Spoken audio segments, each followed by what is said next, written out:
Hello, everyone. Welcome to today's webinar, Understanding Menopause in 2025.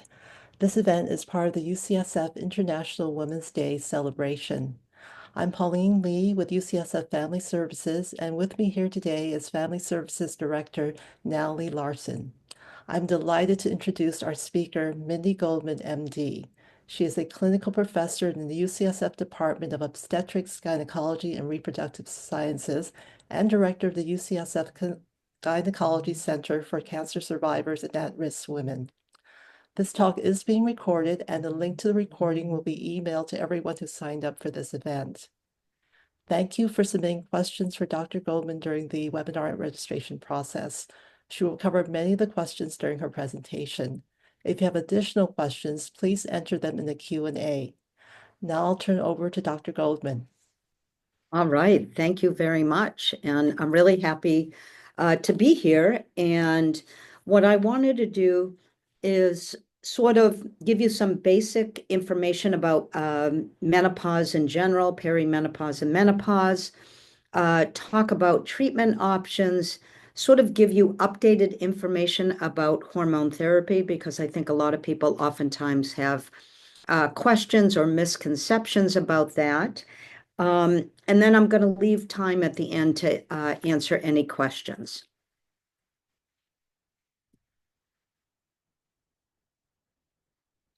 Okay, let's see if I can get this to work. By clicking on the slide? Yeah. Let's see if that works. Okay. So the objectives are, we're going to talk a little bit about definitions. We're going to describe some of the problems related to this area of medicine, review the common and uncommon symptoms, discuss the different treatment options. I'll review some of the non-hormonal treatment options. I'm going to review hormone therapy. I'm going to talk a little bit about hormone therapy in complex situations, and then a little bit about testosterone. So just some definitions. Menopause is defined as 1 year without a menses. There are lab values that are consistent with menopause, a high FSH and a low estradiol. The absolute numbers vary depending on what lab someone is getting their hormones checked in. People don't have to get lab values, but if there's a question if someone is indeed menopausal, getting labs can be helpful. The perimenopause, I think, is actually a more confusing time. That is defined as the months or years preceding menopause, during which time cycles can change, but people can experience all of the same symptoms of menopause. And that's what's confusing. People can have all of these symptoms, but they're still having periods. And so they oftentimes think there's something wrong with me. The average length of time for the perimenopause is 4 to 6 years, but it can go on as long as 10 years. Oftentimes people have questions of, is there a specific test to define perimenopause? And the problem with checking hormone levels is they actually vary every day of the menstrual cycle. So depending on which day you're checking them, it may give you different information. Now, there are a couple companies, UVA and Prove, that have developed these little sticks that people pee on, similar to what we have for fertility. And the thought is with repeated testing, it may be a little bit more accurate. But the big take-home point is you don't absolutely have to do testing in the perimenopause. If someone is having symptoms, they can be treated, and there is no need for testing in order to treat. Oops.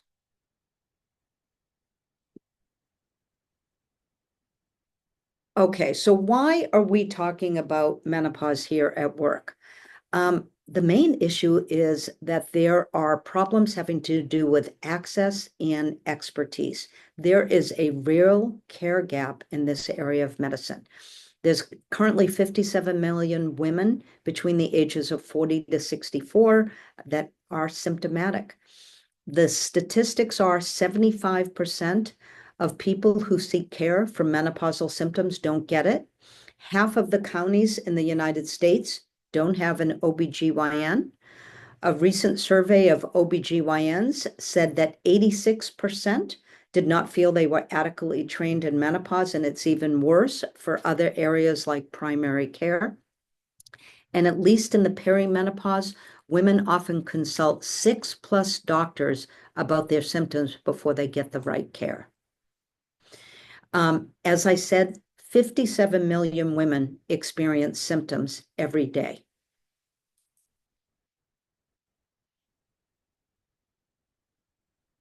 I am definitely having trouble with these. It is also a health equity issue. It turns out that menopause disproportionately impacts certain races and ethnicities.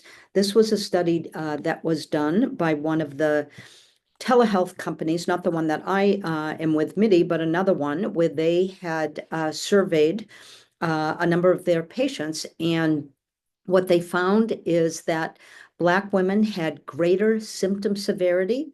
60% were more likely to report severe hot flashes. Asian American women were more likely to have heart palpitations in the perimenopause and menopause. Hispanic women had hot flashes that lasted for a longer period of time. And Middle Eastern women were more likely to complain of vaginal symptoms like vaginal dryness. And this is an area where we definitely do not have enough research in understanding some of these inequities. Why is it important to engage midlife women in healthcare? Well, it turns out that our health depends on it. Menopausal symptoms are not just annoying, but they're actually correlated with cardiovascular disease later in life. Also, there's data that shows that midlife women aren't getting the screenings that they need. Almost a quarter of all women between the ages of 50 to 74 have not had a mammogram in the past 2 years. 40% of women over the age of 50 have not had a colonoscopy, as well as women who have symptomatic hot flashes and night sweats are 70% more likely to have heart attacks, angina, and strokes. So one of the questions I often get is, well, when does all of these hormonal changes, when do they start? And it may happen sooner than you think. The average age of menopause is 51 and a half in the United States. As we said, the perimenopause, the average length of time is 4 to 6 years, but it can go on for as long as 10 years. So let's say someone is destined for an early menopause in their late 40s. That means they could be in their late 30s when they start developing perimenopause symptoms. And I think that's really confusing because people don't realize they could be 38, 39, developing hot flashes and think, what's wrong with me? It is considered perimenopause is typically, the average is in the ages of 40 to 45 is kind of the average in the US. And then less than 40 is considered early menopause. So what's some of the common symptoms? I think a lot of people are familiar with the common ones like hot flashes and night sweats. In the perimenopause, we see irregular periods. You can see sleep disturbances, vaginal dryness, which can lead to sexual issues like decreased libido, pain, mood changes and irritability, difficulty concentrating, or what people call brain fog, memory lapses, bone loss, skin changes, and weight gain. So those are the classic symptoms. I think what many people don't realize is there's a lot of surprising symptoms that could be due to hormonal changes in the perimenopause and menopause, and people not realize it.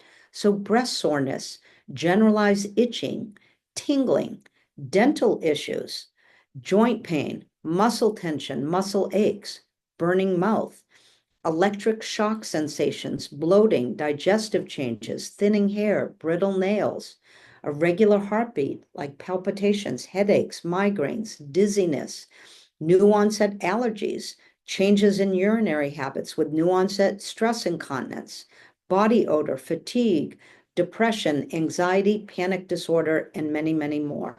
I do want to call out depression because I want to make sure people realize perimenopause and menopause do not cause depression. It is common that you see mood changes in this time of life. And if someone is inherently susceptible to a major depression episode, this is one of the common time periods in life where it can occur. But it is not that perimenopause or menopause cause depression. Okay, so with that as background, let's get into what are treatment options.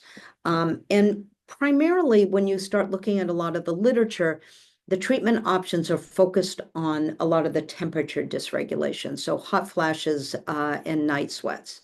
And one thing I want people to realize is there's many things, lifestyle things that can really help out for mild to moderate symptoms.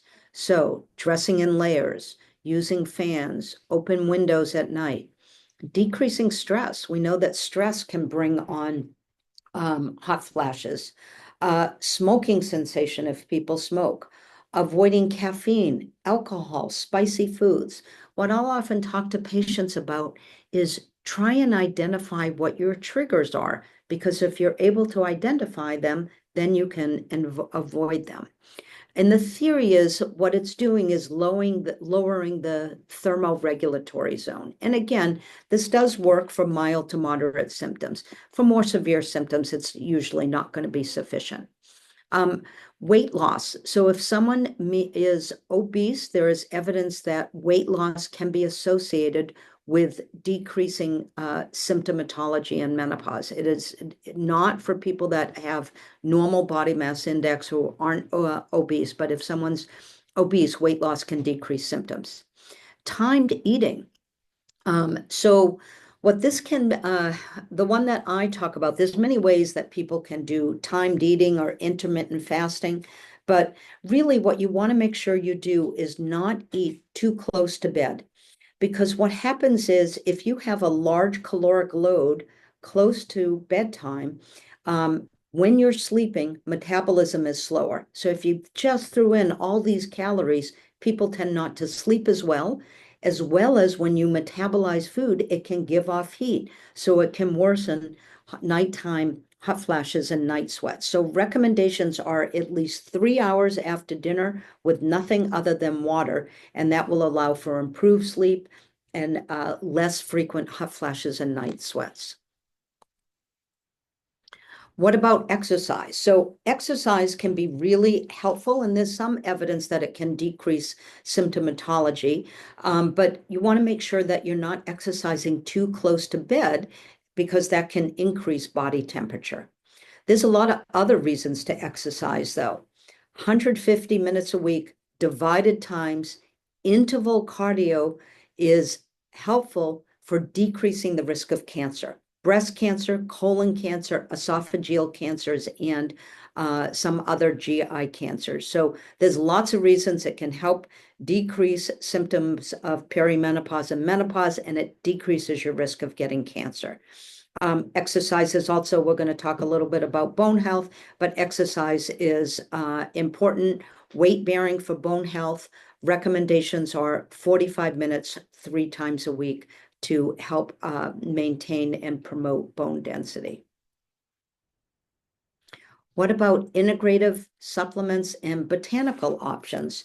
So there's actually good randomized controlled trial data for a number of integrative therapies, primarily CBT, cognitive behavioral therapies. For people that have sleep issues, there is randomized controlled trial data showing a benefit with CBTI. It's cognitive behavioral therapy focused on insomnia.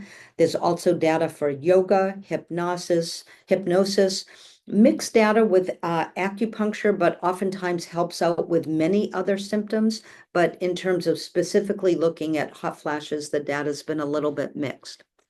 There's a number of supplements that can be helpful. Soy is a natural form of estrogen, and that can sometimes be helpful for decreasing symptoms for some people. Magnesium glycinate, there's good evidence for that for improving sleep. L-theanine is also helpful for sleep and may be beneficial for people who have middle of the night wakening. Calcium and vitamin D are important for maintaining bone health. There's botanicals, and I have entire talks dedicated to all of these, but black cohosh. Some of the problems with the botanical medicine is that there aren't as good quality studies. These things aren't made by pharma, so there's been less financial incentives to study them, and we have less data looking at them. But we do have some, probably of the botanicals that are out there, black cohosh probably has the best evidence. Maca can be helpful for hot flashes and also improving sex drive. Siberian rhubarb. Ashwagandha is like a natural form of cortisol. And there's some products that have in them ashwagandha and L-theanine that can be helpful for people that have middle of the night wakening. Lavender, there's some evidence for lavender for sleep-related anxiety, people who are focused on the fact that they can't get to sleep. Okay, what about prescription alternatives to hormones? One of the takeaways that I'd like you to get is that there are many options and no one should feel like they need to suffer. So certainly there are some people that shouldn't use hormones, people with hormone-positive breast cancer, people who've had a prior MI, people who have had a prior stroke. But there are many, many prescription alternatives to hormones. So there are a number of randomized controlled trials looking at low doses of all of these different antidepressants. Probably the best data is with venlafaxine. The trade name is Effexor. Older evidence for the antihypertensive clonidine. In the most recent updates, the Menopause Society actually took this off their recommendations. The anticonvulsants, gabapentin and pregabalin. The anticholinergics, oxybutynin, that's used for overactive bladder. And then there was just a new class of drugs that were approved in 2023. They actually advertised for it at the Super Bowl in 2024, which is pretty amazing that they're advertising a menopause drug at the Super Bowl. But this is a new class of drugs that works in the hypothalamus of the brain and targets what's called the KNDy neurons. There are other drugs in the pipeline. This did, as I said, it got FDA approval in 2023. There is a black box warning on it. So there have been rare cases of liver toxicity, hepatotoxicity, and the FDA put a black box warning on this in December, requiring people to get liver functions checked at baseline, months 1, 2, 3, 6, and 9. It is still and actually the truth was that was based on one patient who, when they stopped Veoza, their liver functions returned to normal. But the FDA was being incredibly conservative and putting that on the drug as a warning. It is still a very, very reasonable option for people and just another tool in the toolbox. When you are thinking about using these prescription alternatives, what we oftentimes do is we take advantage of the side effect profile when we're deciding which drug to use. So gabapentin, in high doses, gabapentin is used for neuropathic pain. And when they use it for neuropathic pain, they'll go up to 2,000, even 3,000 milligrams in a day.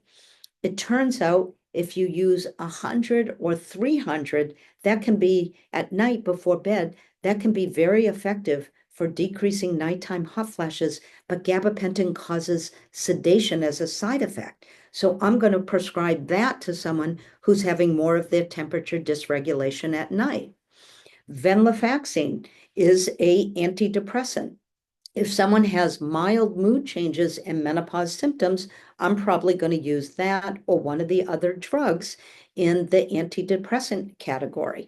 But just to give you a sense, when they use that drug for depression, the doses can go up as high as 375 milligrams a day. But when we use it for hot flashes, the most effective dose is actually 75 milligrams a day. So it's not acting as a antidepressant. It's not going to treat if someone has full-blown major depressive disorder. Then there's the drug oxybutynin. So that is a drug that is used for overactive bladder. So if someone is having a lot of urgency and frequency symptoms, that might be a very useful medication. Okay. Now, I really want to focus on menopausal hormone therapy because I think a lot of people have questions about this. So let's just talk a little bit about terminology and background, because you'll sometimes see this term different things. So HRT is an older term that's called hormone replacement therapy, and that means a combination of estrogen and progestogen. People are getting away from using that term because we're not really replacing people's hormones. ERT, also an older term called estrogen replacement therapy, which is used when someone doesn't have a uterus. I'm going to talk a little bit about that in a moment. HT is a more common modern day term, which is combination estrogen progestogen, and MHT is menopausal hormone therapy, and that could be estrogen alone or estrogen with a progestogen therapy. Typically, estrogen is the component of hormones that makes you feel good and alleviates the symptoms. And someone needs a type of progestogen if they have a uterus present, because estrogen alone can increase the risk of uterine cancer, and progestogen stabilize that lining, and so it protects from uterine cancer. There are many different types of estrogens, synthetic formulations, and bioidentical. We're going to talk about bioidentical forms, and there are different types of progestogens. Synthetic ones, which are called progestins, and bioidentical, which are called progesterone. Bioidentical essentially means formulations that are similar to what is produced in our bodies. So, some principles about hormone therapy. It's the primary treatment of menopausal hot flashes, and it is the most effective treatment for alleviating symptoms and broad symptoms that we talked about. If a uterus is present, estrogen should be balanced with a progestogen. The recommendations have been to use it for treat symptoms and not for prevention of disease. We're going to talk a little bit about that. And guiding organizations said, well, you should calculate out someone's risk for heart disease and breast cancer and consider using alternatives if higher risk for either. Some of that's really being called into question, partly in that we have different formulations of hormones that we use now, and they have more safety data for many areas, including when it comes to blood clots, the heart, and I think even with breast cancer.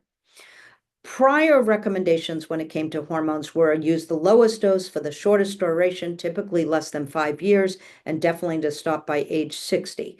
We're going to talk about that.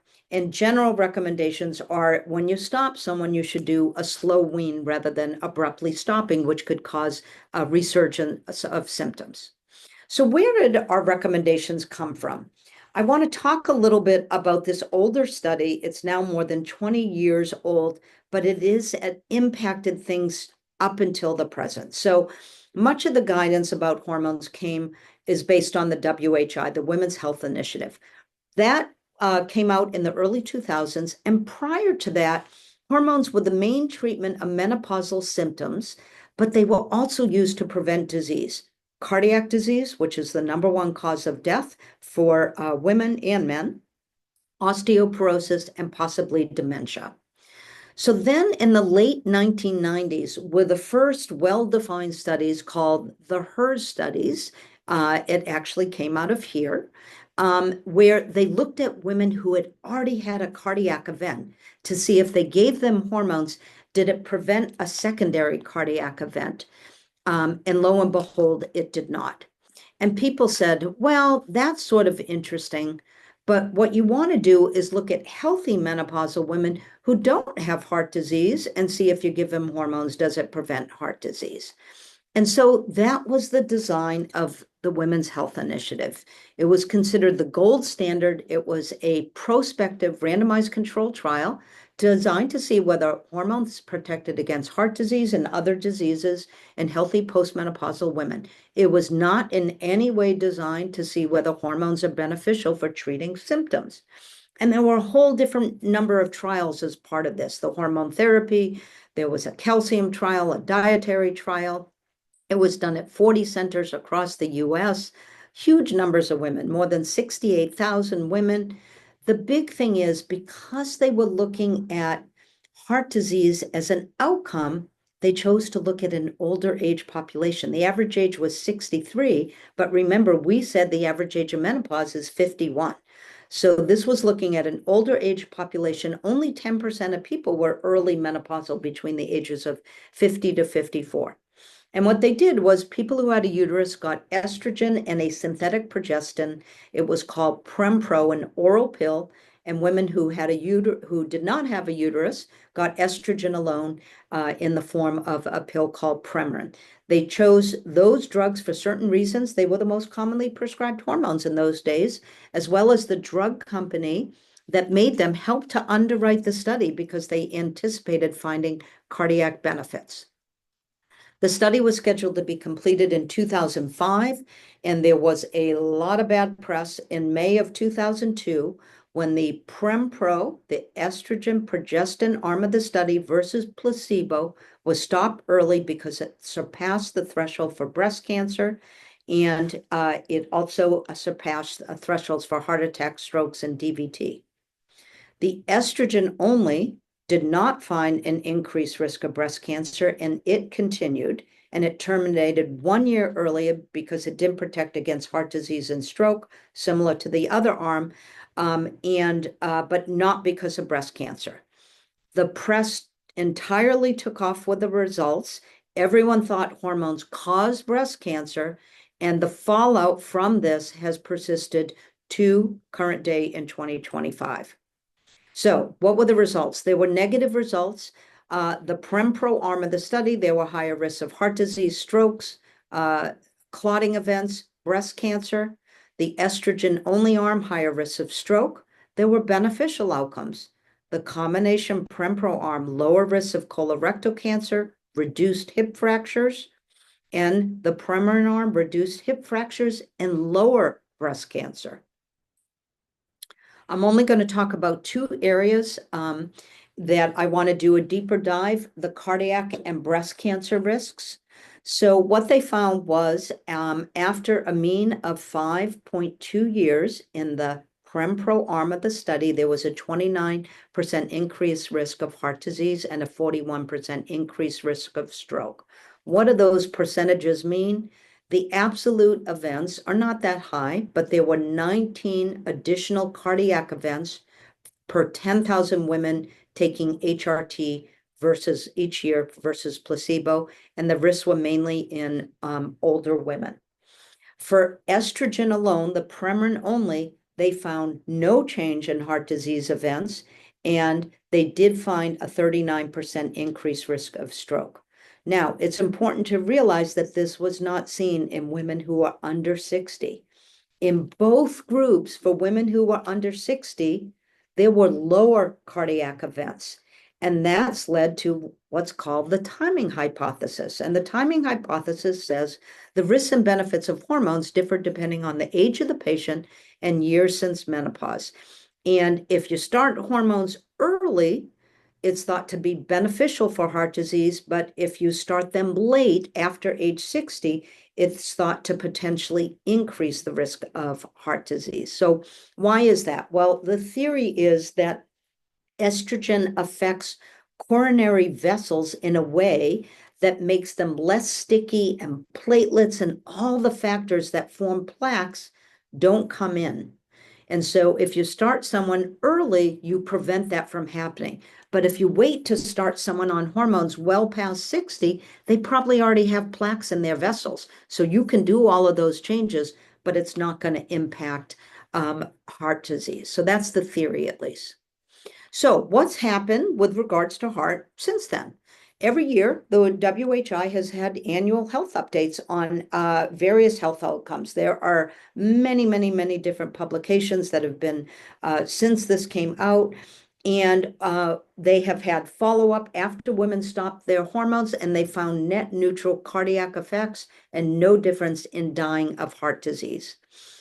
The differences, again, varied by age, and we've had some other studies since the WHI, these big ones called KEEPS and ELITE, that have all shown cardiac benefits in younger, newly menopausal women with decreasing benefits by age, reinforcing this timing hypothesis. Now, one thing you should be aware of, despite the fact that we see lower risks of heart disease in women under 60, there is not an organization in the United States that currently says women should take women under the age of 60 should take hormones to prevent getting either a primary cardiac event or a secondary cardiac event. Okay, what about breast cancer? After a mean of 5.2 years, there was a 24% increased risk of breast cancer in the group, again, the Prempro group. Now, interestingly, the risk of breast cancer was primarily seen in people who prior to starting the study. So, and one of the things that really influenced the results is there was a lower expected incidence that made the treatment arm look like it was higher. The absolute risk was approximately one additional case of breast cancer diagnosed per 1,000 users taking Prempro annually versus placebo. And I just point out that that is similar to the risks that we now know is associated with obesity and low physical activity. And it is less than the risk of breast cancer for people who drink 2 daily glasses of wine. Now, when this estrogen-only arm of the study was stopped, remember it was stopped because of a higher risk of stroke, no protection of heart disease, but they showed a lower risk of breast cancer. And people thought, was that a fluke? What would happen when they followed these women longer? So this is a very busy slide, but I'm just going to point out a couple things. This was published in JAMA, one of the premier medical journals in 2020, looking at long-term follow-up from the WHI with regard to breast cancer. So similar to when the study was stopped, the Prempro, the estrogen plus progestin arm of the study, was associated with a statistically significant higher rate of breast cancer incidence, no versus placebo, no difference in dying of breast cancer. The most fascinating thing, the group that got estrogen alone, the Premarin versus placebo, was associated with a statistically significant lower risk of getting breast cancer and a statistically significant lower risk of dying of breast cancer compared to placebo. So why do we see this difference in estrogen alone versus estrogen with progestin? And truly, the biologic reasons aren't fully clear, but there's increasing data that says progestins, so those are the synthetic forms of progesterone, and there's increasing data that say they play a role in breast cell proliferation and carcinogenesis by these specific pathways. There's this pathway called the rank pathway, but no one's 100% sure. But you should realize that since the WHI, there have been multiple studies that have shown that combination hormone therapy versus estrogen alone is associated with a higher risk of breast cancer, not cause, but a higher risk. The other fascinating thing is the studies that have looked at this have found that the risk is largely associated with synthetic progestins. And there are limited trials, but the ones that have looked at bioidentical formulations of progesterone have not found those increased risks. So these are thought to be more breast neutral. So the take home that I'd like you to get is estrogen alone is safer than was thought. The risk of breast cancer is associated with combination estrogen and largely confined to synthetic forms of progestins. So where are we in 2025? The original WHI data has resulted in a decline in the prescription use of hormone therapy that has continued to today. Approximately 2% of US women use hormone therapy. And the fallout from that also has impacted anyone who is trained in medicine since 2002. You're talking of medical school, nursing school, PA school, any sort of health fields. People have not gotten menopause training. And that has prevented many women from getting treatments that could improve their quality and overall life. So what do we know in 2025? There have been multiple analyses of the WHI that have shown the risks and benefits of hormones differ depending on the age of the patient and really has reinforced this timing hypothesis. Other studies we mentioned, KEEPS and ELITE, have also reinforced that, such that the large guiding organization in the United States is called, it used to be called NAMS, the North American Menopause Society. They're now called the Menopause Society.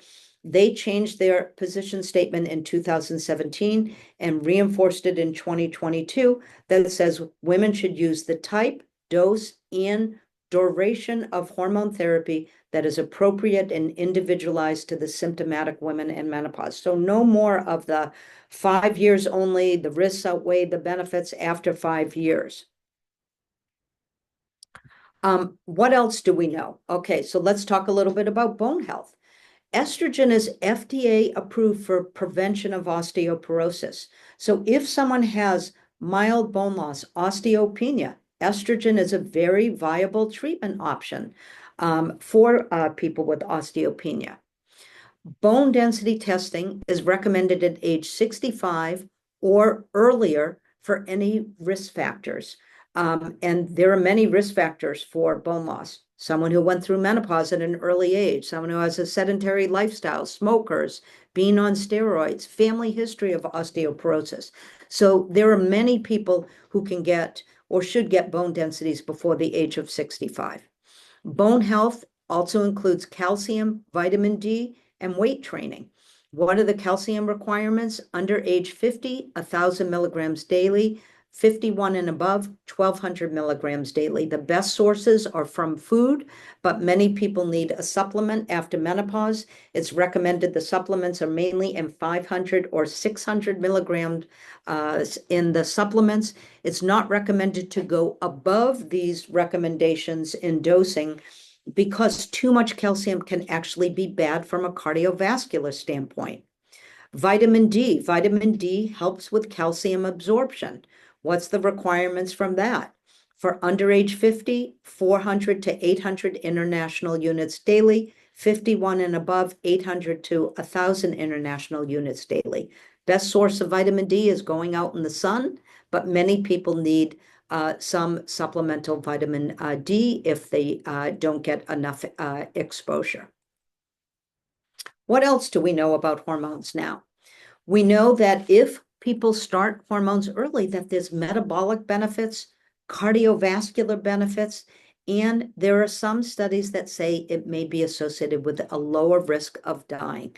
So a meta-analysis that was published in 2015 showed for women who used hormones under the age of 60, they had a 27% reduced mortality with hormones compared to placebo, which corresponded to 1 in every 119 women treated with hormones did not die at 5 years compared to untreated patients. What else do we know? Well, we know during menopause that metabolism slows and there's an average of 5 to 7 pound weight gain. After menopause, also, the incidence of diseases like diabetes goes up. We know that estrogen impacts glucose metabolism and insulin sensitivity. We don't have clear randomized control trial data that says it prevents diabetes or that it causes direct weight loss, but there's likely a lot of secondary benefits. Women who are having symptomatic hot flashes and night sweats aren't sleeping as well. They're more fatigued. There's evidence that says if people are fatigued, they don't exercise as much. They tend not to make healthier food choices. So when you treat the sleep issues, the hot flashes, the night sweats, you can secondarily impact some of these weight gain and potentially pre-diabetes and possibly diabetes. But there is there is increasing data that says there may be some direct effects of estrogen on glucose metabolism such that it may be involved in preventing diabetes. What about cognition? I got some questions from you all about brain fog and dementia and things like that. So it turns out there's increasing data that people who have symptomatic hot flashes have more white matter hyperintensities in the brain. And those white matter hyperintensities are correlated with small vessel disease that can lead to dementia. So although we have less clear data compared to cardiovascular disease and hormones, people are thinking that there may be this likely window of opportunity where estrogen may impact future cognitive health. I do want to point out that brain fog does not mean, though, that someone is at higher risk for cognition. There are many reasons that people have brain fog in perimenopause and menopause. They're not sleeping well. We talked about if you're not sleeping, you're fatigued. It's harder to feel sharp when you're not getting good sleep. But just by virtue of having brain fog symptoms does not mean that someone is at higher risk for getting cognitive loss in the future. Okay. How do we prescribe hormones now? Well, from the data in the WHI, as well as multiple other studies, we have found that there are higher risks of strokes with oral estrogens. And lots of studies have shown that. It turns out when you use estrogen in a transdermal or spray form, non-oral form, you bypass metabolism through the liver, and that impacts clotting factors less and does not increase the risk of blood clots. So that means the types of hormones we use are much safer, and there are people that are higher risk for clots that can use hormone therapy as long as they're using a transdermal. Also, transdermals have more favorable effects on markers for heart disease. And so typically that is first line. There are twice weekly and weekly formulations, but there are plenty of other formulations, oral, gels, sprays, vaginal. They're all appropriate depending on the situation. For example, 10% of people have skin reactions to patches, so they may need to be on another formulation like oral. What about progestogens? Well, synthetic progestins are thought to negate some of the beneficial effects that estrogen has on lipids, cholesterol, heart disease, and the cells that line the coronary vessels. Also, the WHI showed higher risks of breast cancer with the synthetic progestin called medroxyprogesterone acetate. And bioidentical formulations are thought to be more breast neutral. So because of both of those things, first line is typically bioidentical formulations of progesterone that can be taken either daily or a certain number of days a month. Similar to estrogens, there are other formulations that can all be appropriate depending on the situation. And one tip I tell people is bioidentical progesterone. There's studies that show it helps with sleep. So we have people take it at night, and sometimes we even go up on the dose because the doses for sleep are as high as 200 or 300 can show improved sleep. If people don't tolerate oral formulations, we can use off-label use of the levonorgestrel IUD called the Mirena. For contraception, Mirena is used for 8 years, but when you use it for hormone therapy, it's only for 5. There's now some studies looking at vaginal progesterone, and it turns out when you put the same oral progesterone tablet, instead of taking it orally, if you put it vaginally, it creates very high levels of intrauterine progesterone without systemic absorption. And so that can be used for people who don't tolerate. Sometimes people get a little bloating with progestogens. And then other formulations are still appropriate depending on the situation. What about stopping based on age? So all of the stuff we talked about with the timing hypothesis and negative impact of hormones involve starting hormones after the age of 60 or 10 years post-menopause. If someone is on hormones and they are doing well and have not had any health issues that like new onset breast cancer or an MI, there is absolutely no need to stop based on age alone. Okay, what about in controversial situations? And the one I want to talk about is breast cancer. A lot of people come tell me, I can't take hormones because I have a family history of breast cancer. Well, 1/3 of all women have a family history of breast cancer in a first or second degree relative. We do not have evidence that says if someone has a family history and they use hormone therapy, that it adds on to that risk. If there is any risk, and I would argue that the current formulations of hormones that we use are more breast neutral, if there is any risk, it is an independent risk. So that means people with family history, genetic mutations, can use hormone therapy. That doesn't mean they don't need close breast follow-up. They may need MRIs, more frequent breast checks, but they can use hormone therapy. If someone is higher risk based on having a breast biopsy that shows atypia, atypical ductal hyperplasia, lobular hyperplasia, DCIS, ductal carcinoma in situ, those are all risk factors for getting breast cancer. It is still considered controversial because the concern is if you use hormones, could it increase the risk of getting invasive breast cancer in someone who's already at high risk? Again, lack of data looking at current formulations in these high-risk situations. So always we should individualize and practice shared decision-making. And there is this interesting drug, it's called Duovi, that combines an oral estrogen, and instead of using a progestogen for uterine protection, it uses a cousin drug of the breast cancer drug tamoxifen. So drugs like tamoxifen act like estrogen and unlike estrogen. Tamoxifen actually can increase uterine cancer risks. The cousin drug that's in Duovi prevents uterine cancer. And there's actually some data that says Duovi Duovi, the cousin drug that is like tamoxifen, prevents uterine cancer, and there's preliminary data that says it may also prevent breast cancer. It's currently being studied. Actually, UCSF is the only open trial that I'm aware of. It's being looked at in high-risk women for breast cancer as a way of treating symptoms and maybe preventing breast cancer. Okay, I just want to mention a little bit about other areas, vaginal dryness and sexual functioning. Many treatment options. Many things that are non-hormonal. Moisturizers, there's plenty on the market. They retain water and provide long-term relief. Many different types, many different products in them. They're recommended to be used regularly, usually like 3 times a week. Important to realize that a moisturizer is different than a lube. A lube is used for sexual activity to decrease pain with friction. A moisturizer is recommended to be used regularly. Oils penetrate thin tissue and can be very soothing. They can be used both internally and externally. People can make what's called coconut oil suppositories.